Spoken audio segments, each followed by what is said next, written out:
I'm making a desktop-sized pinball machine only using a 3D printer. Think of it like one of your favorite pinball games, but shrunken down to fit on your desk or table. And to make this challenge even harder, it has to be fully mechanical and not use any electronics. I decided to make the whole thing modular and connect with these threaded caps. This just makes 3D printing and prototyping so much easier. One of the best parts about it being modular is that it's super easy to customize. You can switch out parts and make it a different color. You can even add different textures to the sidewalls to make it even more interesting.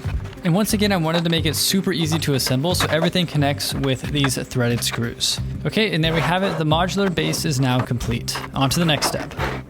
Next, we have arguably one of the most important parts, the flipper and the flipper mechanism. So what I came up with is actually pretty simple. You just press the button on the side here and the flipper moves a full 60 degrees. But in order for it to work properly, we need to make some sort of 3D printed spring.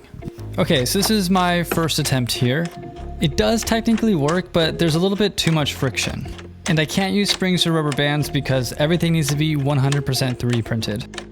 For my second iteration, I tried out this coil spring, and it does feel really nice, but it's actually a little bit too loose. It also feels a little sticky and not super reliable. In the end, I landed on something surprisingly simple. It's basically kind of like a leaf spring, and it just attaches with this threaded screw. I really wanted this pinball machine to be satisfying to play, so this was a really crucial part of the design. The mechanism feels surprisingly good. It's quick, responsive, and reliable. And once again, I designed everything to be super modular. So the flipper mechanism just fits into the sidewall like so, and everything, once again, it connects really easily. And now the fun part, designing the actual playfield. So you may have noticed something special about the base right here. Let's go ahead and take my newly designed playfield piece here, and let's just stick it like so. You'll see this hole. And this is so if you miss the ball goes down here and it goes out of play. Now, in order for everything to be 3D printable on a small 3D printer, I had to break everything up into segments. So here's the other part of the playfield segment here. But how do we secure everything in place? Well, if you've been following a lot of my other projects, you know how much I love threaded connections. So you basically just add these threaded screws to the bottom and everything is super secure. Let's go ahead and add the flippers as well as the flipper guide rails. Now, for the rest of the playfield here, since I want this to be the ultimate customizable 3D printable pinball machine, I made the playfield base part right here have these threaded holes so you can mount things onto them. It's really simple. You just take these threaded peg pieces here and you screw them in like so, and you could attach different attachments onto it or even make just pegs that you could bounce off of. Now, you may be wondering, okay, there's a bunch of holes. Well, if you thread it in through the other side, it's now perfectly flush. You don't have to worry about that hole anymore. Okay, and it just fits in place just like so. It's a perfect fit, and it uses threaded screws from the bottom to secure it in place. Here's the side piece. It also fits in perfect like so. Okay, now we can go ahead and test it for the first time here. Let's put the ball in. Now you may notice the arches in the back, and that's because I came up with a really cool idea that I'll talk about more later in the video. And yeah, it seems to be working perfect. Now let's go ahead and design the return and the launch.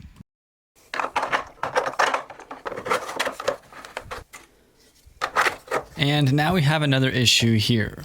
We need a way for the ball to be able to get back up to the launch ramp. I designed this special piece right here. The only problem is we have to take out part of the play area in order to install it. And luckily it's really not too bad because everything comes apart so easily.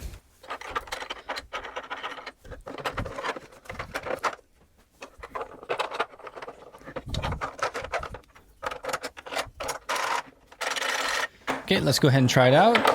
And yeah, it works pretty good. But as you can tell, it's just falling off right now because we still need to attach the launcher. After spending some time thinking about how to design a launcher, I thought, why do I need to overcomplicate it? I can simply use a paddle like this. And the cool thing is you can swap out the paddle. So maybe you want a stiffer paddle or a less stiff paddle. It's super easy to swap. Okay, and now it's time to design some special attachments.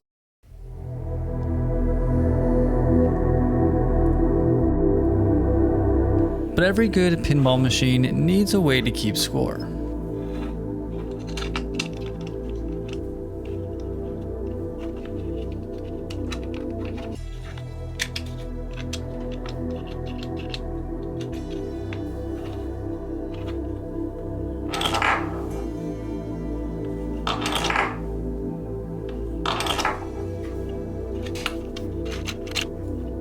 This is a 100% fully mechanical counting mechanism, and it took quite a few iterations to get right.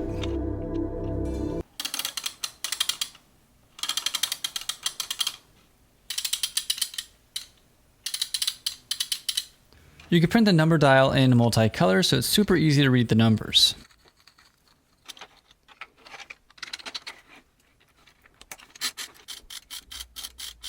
Now every time the ball passes through, it slowly increments the counter. Now let's go ahead and test out the counter in a real game of pinball. To start a new round, simply load up 4 of the heavy steel ball bearings. The steel balls make the gameplay really satisfying. If you can make it all the way around to this pathway here, you get a chance at relaunching that ball.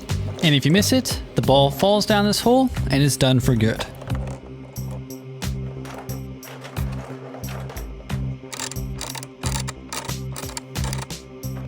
So basically every time a ball passes through, the counter increments.